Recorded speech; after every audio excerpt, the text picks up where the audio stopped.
주님 평화. 그런 말이 있죠. 보기 좋은 떡이 먹기도 좋다.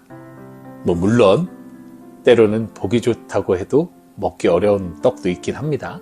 그런데 그렇다면 과연 듣기 좋은 설교가 혹은 듣기 좋은 강론이 행하기도 좋다. 맞을까요? 맞으면 좋겠는데 많은 경우 듣기 좋은 설교는, 듣기 좋은 강론은 행하기가 어려워요. 왜 그럴까요? 이 설교나 강론이 이상을 추구하기 때문이에요. 복음을 기반으로 하여 설교하거나 강론할 때 그 내용이 뭡니까? 치유고, 화해고, 용서, 사랑, 실천이잖아요. 정말 아름답고 선하고 거룩한 것들. 듣기에는 너무나 좋죠. 위로받고 힐링되고. 그런데 정작 실천은 어려워. 왜? 삶은 현실이잖아. 강론이나 설교는 이상을 얘기하는데 우리는 현실을 살아가기 때문에. 그래서 사람들이 너무 좋은 강론을 들으면 맨날 이런 강론 듣고 살고 싶어 이래요. 현실 도피죠. 근데 그럴 수 없으니 사실 정말 위로받고 싶어요. 그죠?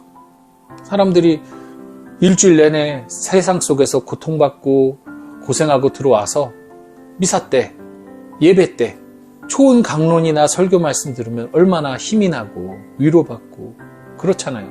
그런데 기껏 왔더니만 맨 정치 얘기만 하고 맨 본당 신자들에 대한 지적질만 하고 막 성질만 내고 사탄 이야기만 하고 이러면 신자들이 힘드시죠. 화가 나기도 하고 듣기가 거북하고. 그렇다면 그것이 잘못된 강론일까요? 설교일까요? 물론 신자들을 힘들게 하는 강론이나 설교가 좋다고 말씀드릴 수는 없습니다만 우리는 이럴 때 예수님의 모습을 성찰해 봐야 할 것입니다. 예수님의 말씀을 듣고 사람들이 많이 따랐어요.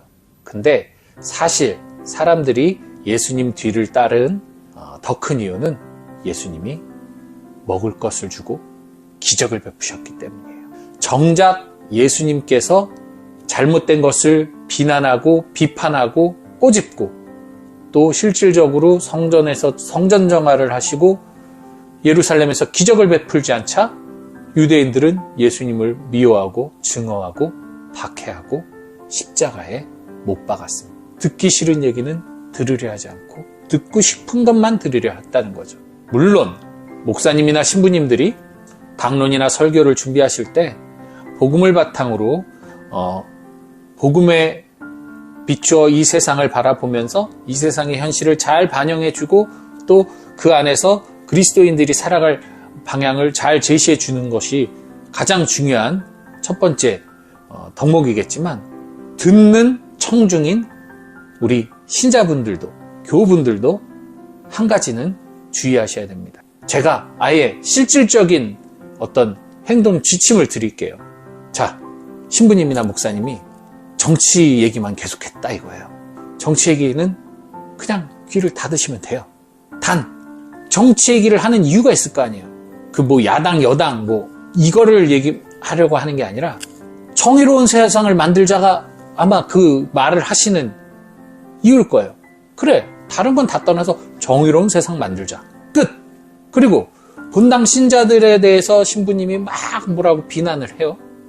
그 비난 안에 내용은 뭐예요? 본당 신자들이 서로 화합하고 하나 돼서 살아가야 된다. 그 내용 말은 좀 듣기 거북하고 화가 날지 모르겠지만 어쨌든 그 말 안에 본질적인 내용은 그거잖아요. 서로 사랑하면서 삽시다. 그거를 찾아내서 묵상. 끝. 우리가 어떤 것이든지 간에 그 안에서 나에게 필요한 그리고 나에게 변화를 줄 수 있는 어떤 것들을 찾아내는 것. 이것은 남이 해주는 것이 아니라 떠먹여주는 것이 아니라 내가 스스로 해야 될 덕목이라는 거예요. 그 유명한 속담 개떡같이 말해도 찰떡같이 알아듣는 사람이 돼야 된다는 거예요. 다 떠다 먹여줘도 실천하지 않는 듣기만 좋아하는 신앙인이 아니라 듣고 어떻게든 그것을 내 안에서 잘 성찰하여 실질적인 답을 도출해내고 실천하는 신앙인이 돼야 되는 거예요. 진짜 좋은 설교는 진짜 좋은 강론은 듣기도 좋고 실천하기에도 좋은 거겠죠. 하지만 그 실천은 결국 내가 선택해야 되는 거예요. 내가 깨닫고 변해야 하는 겁니다. 그러지 않을 때 결국 내가 듣고 싶은 것만 듣다가 듣기 싫은 이야기가 나오면 귀를 닫아버리는 거예요. 아이고 목사님 강론이 설교가 너무 좋아요. 신부님 강론이 너무 좋아요. 그런데 나의 현실이 바뀌지 않는다?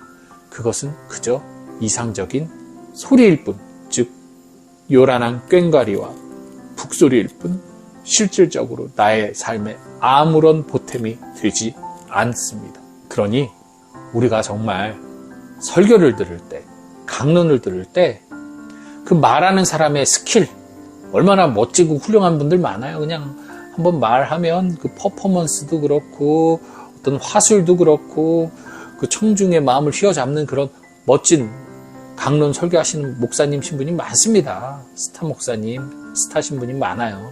하지만 그것을 듣기는 즐기는데 실질적으로 삶에서는 늘 분노하고 있고 짜증내고 있고 절망하고 있고 우울해 있다.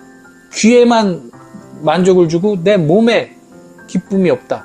그렇다면 그것은 아무런 의미도 가치도 없는 설교요 강론이 되는 겁니다. 적어도 나에겐. 그러니 여러분 듣고 실천하시는 사람이 되셔야 돼요. 그럴 때 그 설교가 진짜 아무것도 아닌 설교였다 할지라도 나에게는 금과 옥이 되는 겁니다. 저는 오늘 그래서 여러분에게 이 영상이 금과 옥이 되게 하기 위해서 조금 전 그런 행동 지침을 드린 겁니다. 뭔 얘기를 하시든 그 얘기 내용이 내 귀에 듣기 싫다 하면 그것은 생각할 필요 없어요. 단 그 얘기의 기본 원리, 기본 본질이 뭔지만 찾아내시면 됩니다. 뭐 신부님이 당신 감정에 휩쓸려서 뭘 얘기하든 그 주관적인 것들은 다 배제하고 결론은 뭔가? 결론은 오늘 복음에서 예수님이 사회에 대해 세상에 대해 비난을 하시고 비판을 하셨구나. 그래, 잘못된 세상은 비판할 수 있어야지. 거기서 좋은 것들을 내가 찾아낼 수 있는 그런 훈련을 하셔야 돼요. 그래야만 여러분 이 복음이 오늘날 여러분의 삶에 실질적인 지침서가 될 수 있다는 사실, 그 사실을 잊지 마시고 여러분들 살아있는 복음으로 여러분들의 삶을 성화시키기 바랍니다. 주님 평.